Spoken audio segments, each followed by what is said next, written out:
All right. Please, too kind. All right, so we're going to get started. This is EMCCM conference.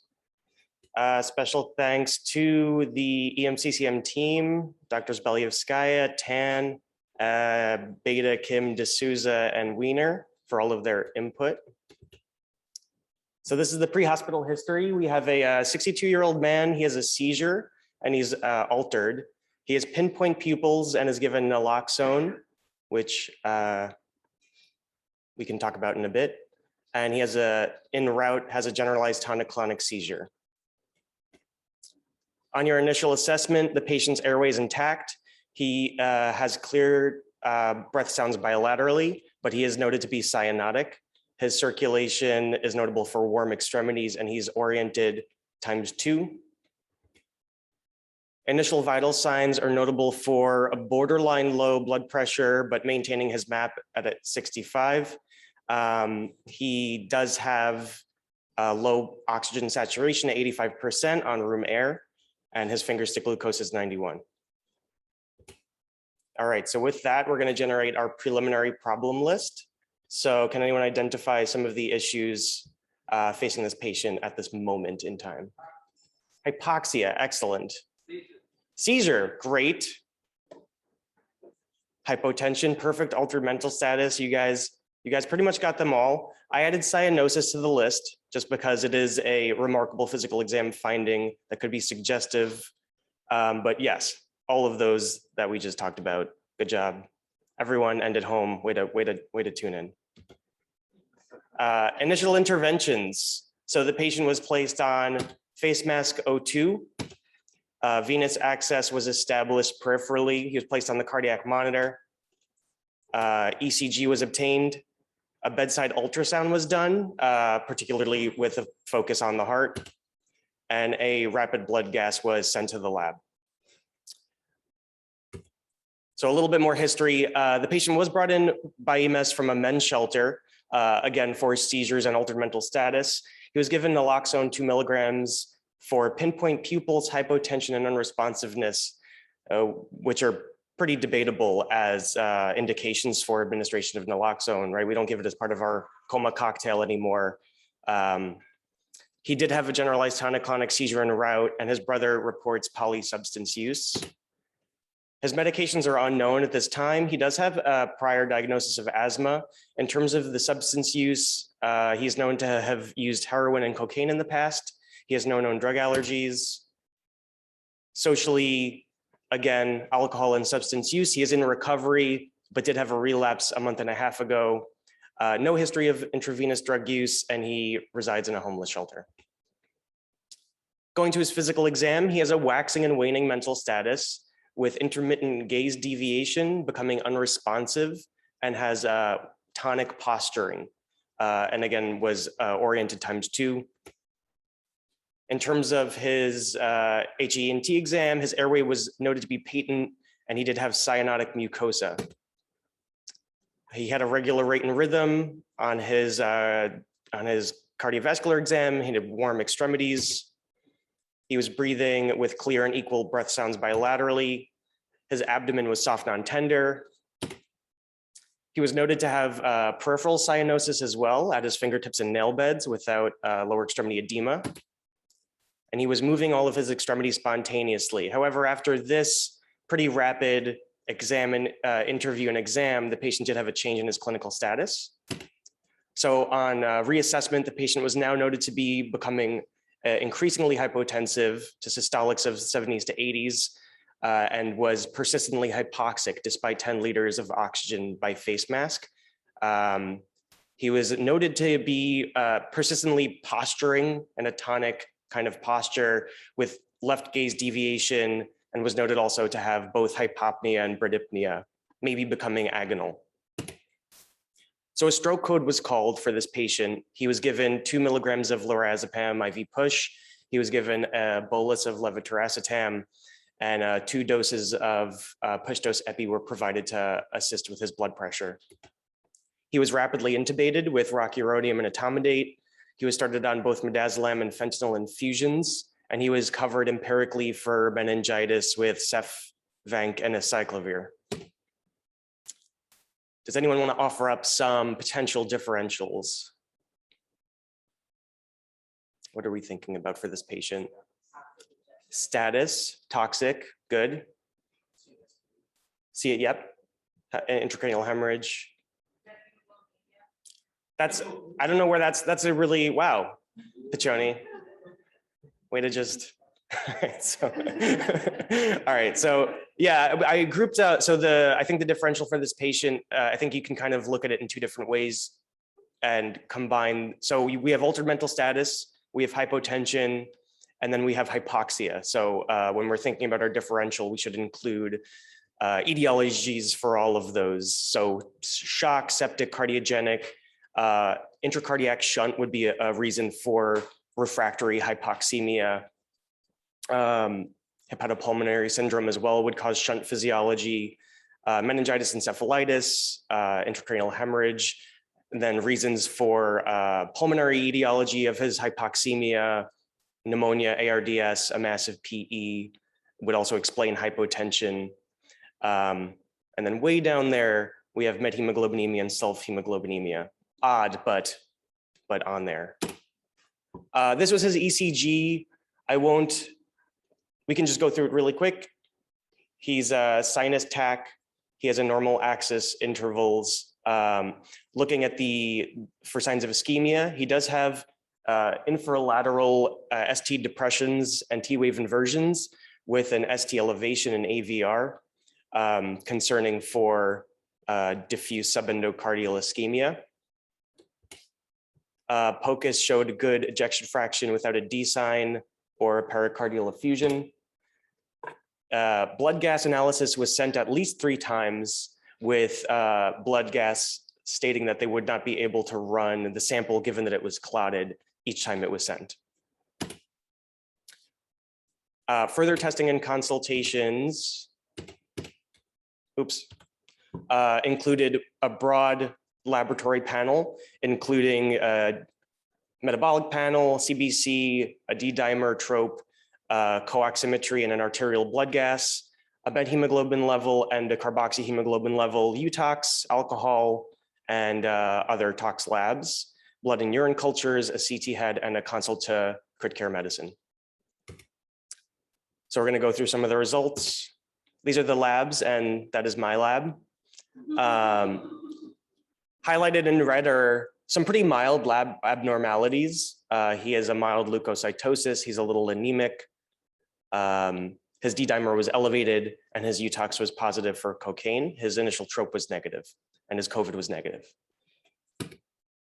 This is his chest radiograph. Notable is pretty clear lungs. He does have this strange looking bubble behind his heart, which was thought to be a hiatal hernia. Just interesting. CT head showed no intracranial hemorrhage or infarct. And consultations included neurology providing some recommendations, agreed with the Kepra load.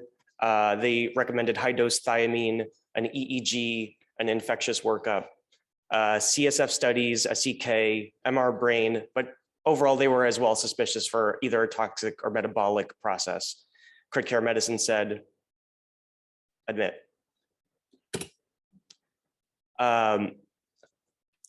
So going forward in the ED course, despite those blood gases being unavailable, the lab did report over the phone a preliminary methemoglobin level of 69%. Plan was then for administration of methylene blue. New York City Poison Control Center was consulted. They agreed with methylene blue, 2 milligrams per kilogram dosing, and they recommended discontinuing the fentanyl for reasons we will discuss. So the patient was transferred from fentanyl onto a dexmedetomidine drip for sedation, and he was admitted to the medical ICU. So the talk today is going to be about methemoglobinemia.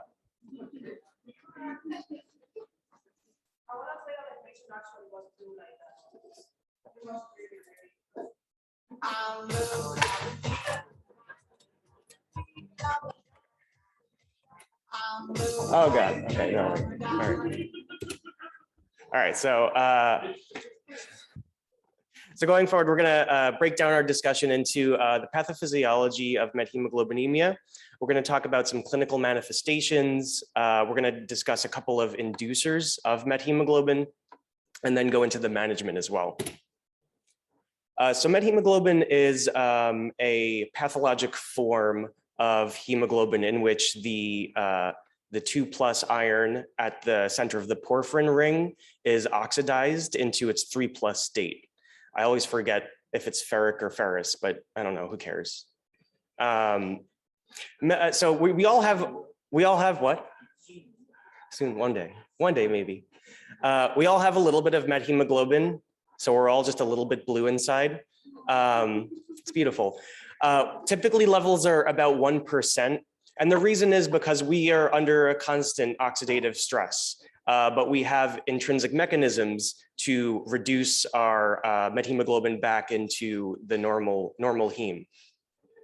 The problem with methemoglobin is that it is not only unable to bind oxygen, it also causes a left shift of the oxygen dissociation curve, meaning that oxygen is no longer as able to be offloaded into tissues. So even your normal hemoglobin is now dysfunctional.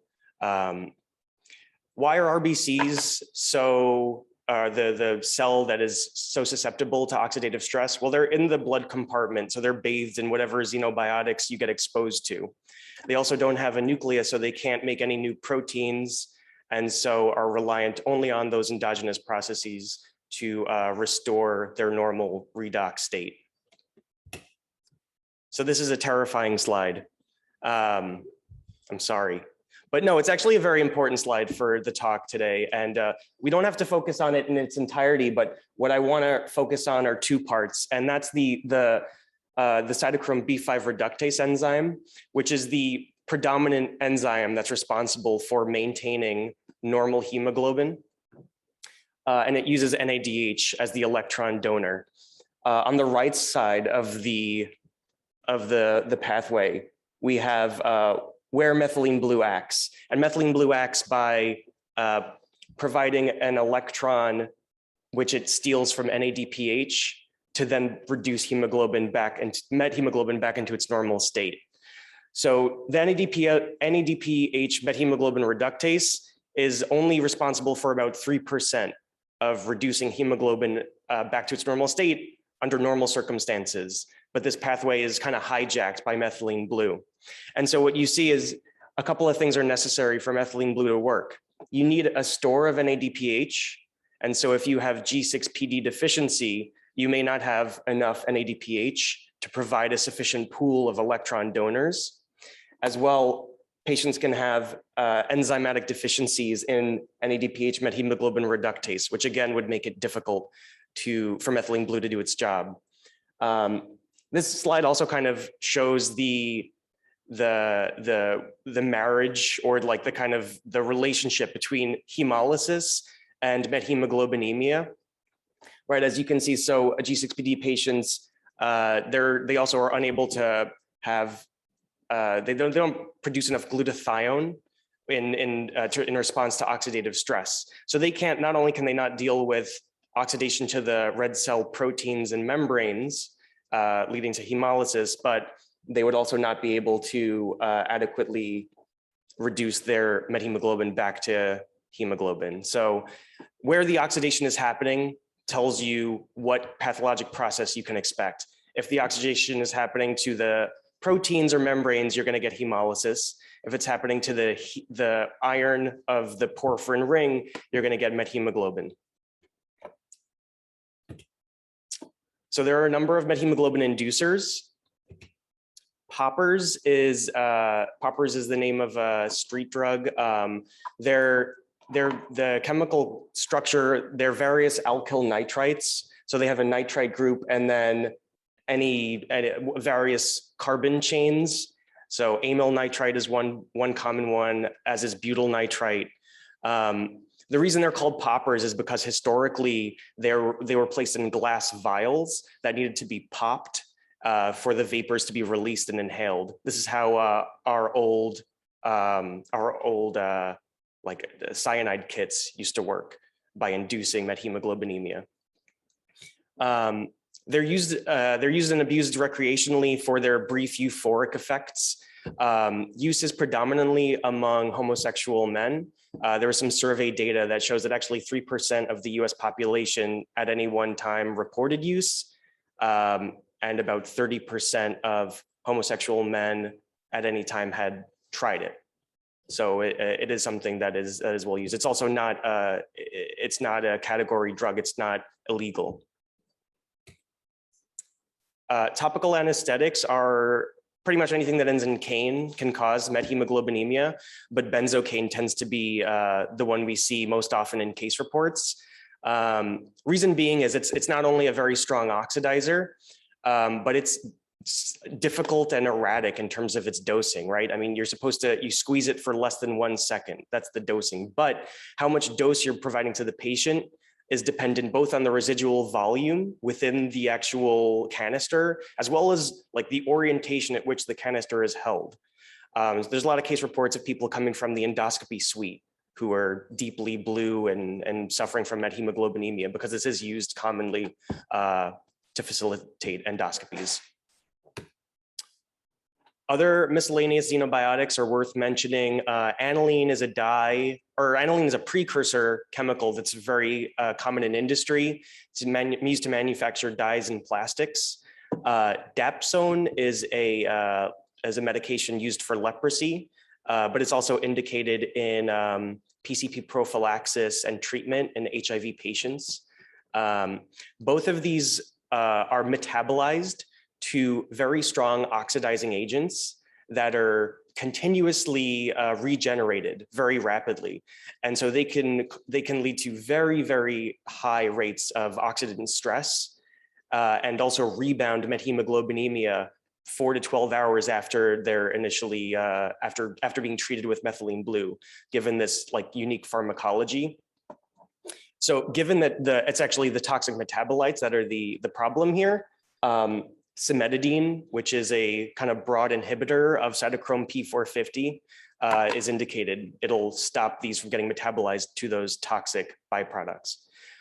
With dapsone specifically, multi-dose activated charcoal is indicated. There's some good evidence for its use, as well as activated charcoal in general.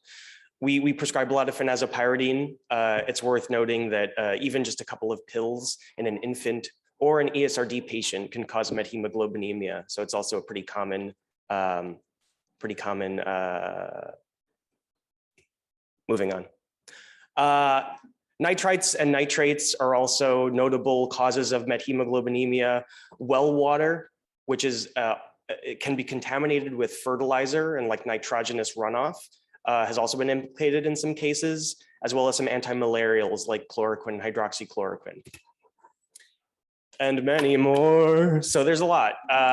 So if you're concerned, call poison control, phone a friend.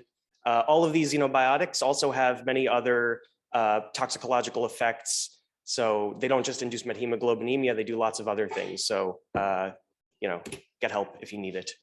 Clinical manifestations are pretty predictable based on the percent level of methemoglobin.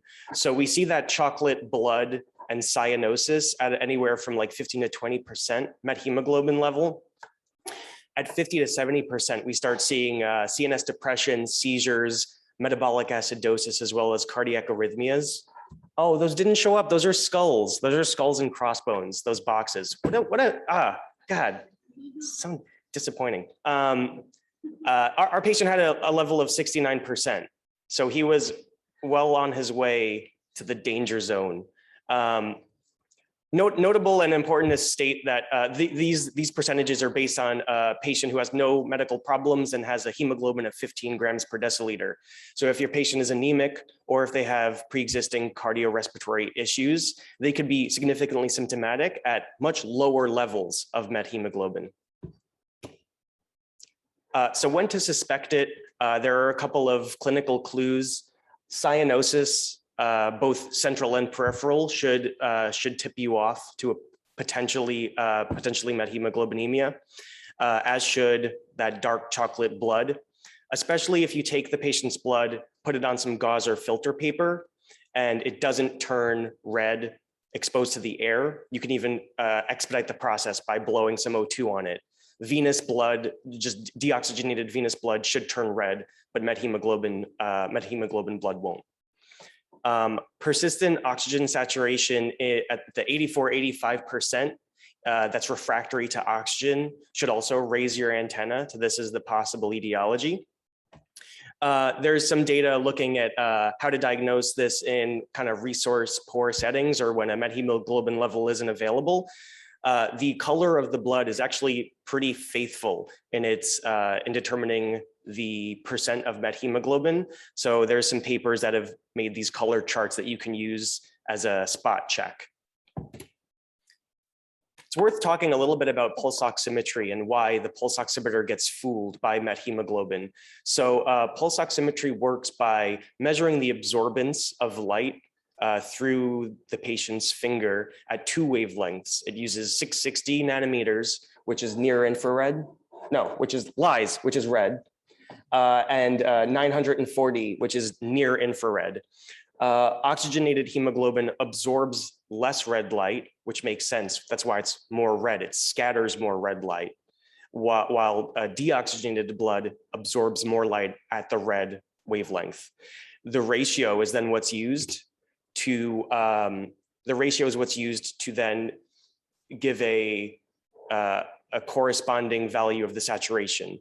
So the ratio, so at a ratio of 0.43 absorbance, that is then compared to voluntary controls who were breathing various levels of lower and lower oxygen until they got down to a sat of 70%.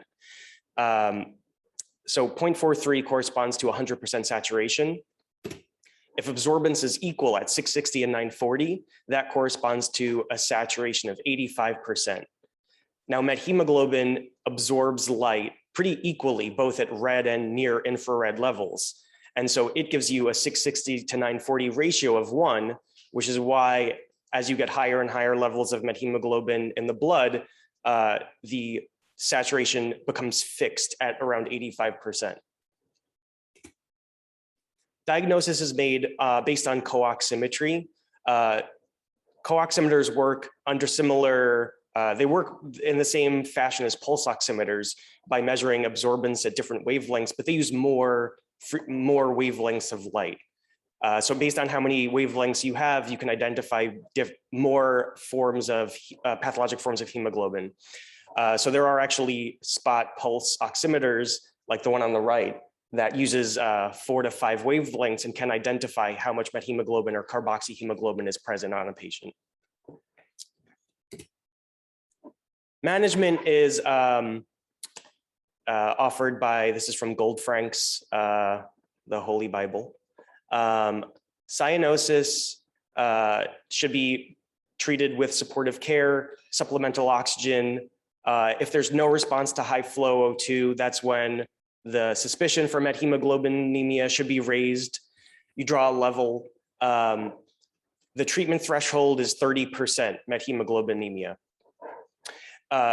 Additionally, if the patient is symptomatic, you should have a lower threshold. So patients, again, like we said, patients who are anemic or have underlying cardiorespiratory problems, they may be significantly symptomatic at 10–20%. They should be offered methylene blue as well. Methylene blue is the antidote. What's interesting about methylene blue is it's actually an oxidizing agent. And so like we looked, like we see on this chart here, methylene blue requires that electron from NADPH to be reduced into leukomethylene blue. And now it's an electron donor and can reduce methemoglobin back to hemoglobin. Methylene blue is actually a monoamine oxidase inhibitor, which is why Poison Control Center recommended discontinuing the fentanyl. Fentanyl is serotonergic as well. And there are a number of case reports of patients either on SSRIs or other serotonergic medications going into serotonin syndrome with the administration of methylene blue. It's something to consider. If someone's having life-threatening methemoglobinemia, you might very well give the methylene blue regardless. But you should be aware that this is a known side effect. Dose is about 1 to 2 milligrams per kilogram. given over 5 minutes.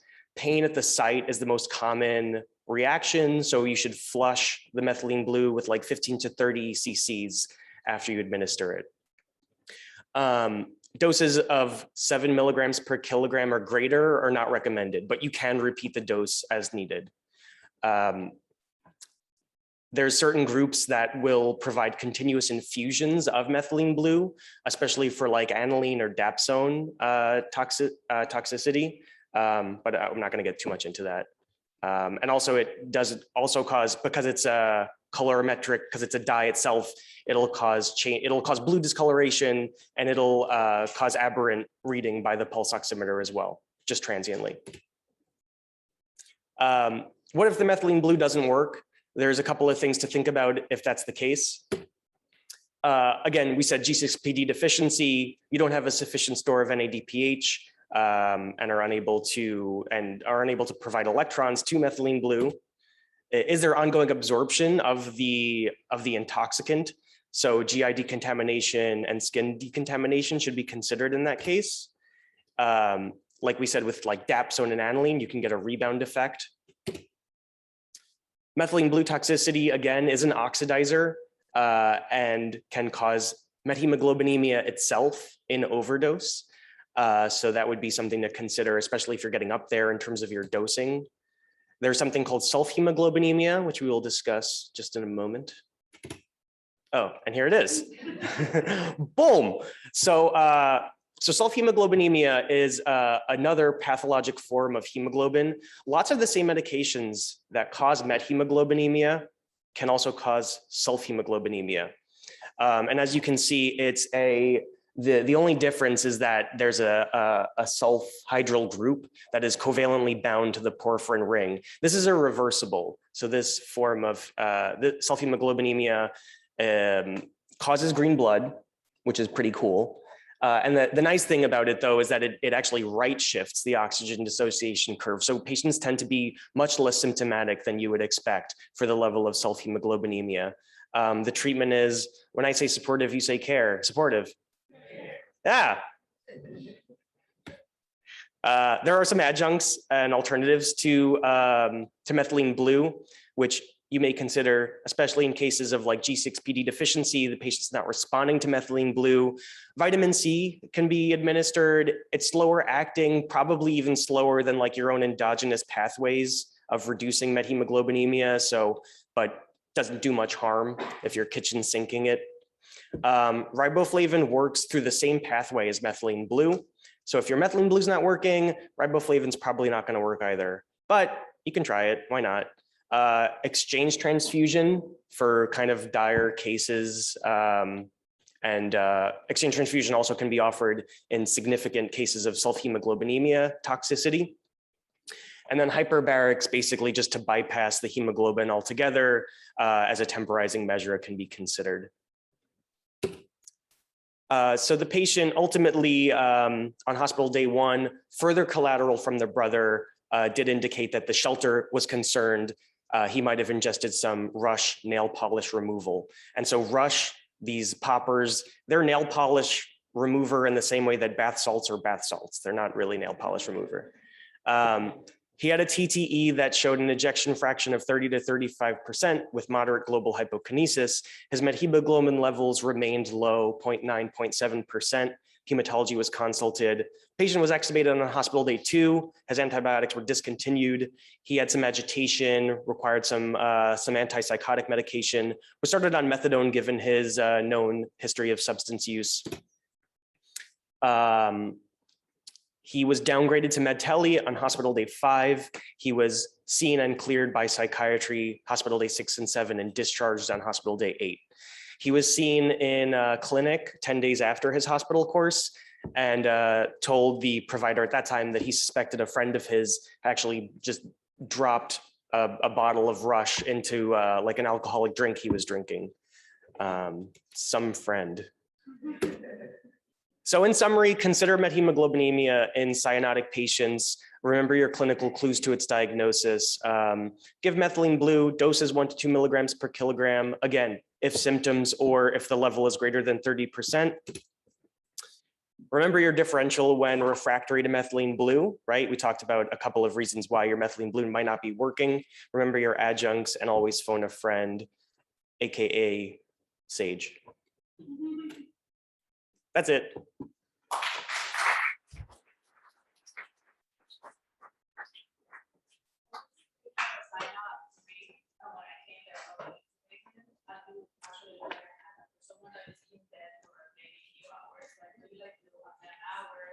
It wasn't look like we are caught because enough of normal, but it was really short like a piece of fish, she was like covering rocks and like and after an hour that we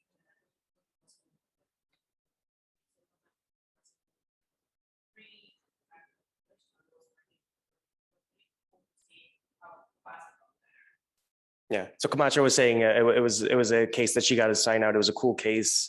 Guy basically looked like he was a corpse. And then after getting methylene blue, like within an hour, he was like pink and, well, he's African-American, so he was not pink, but he was well perfused and wasn't blue anymore. Yes.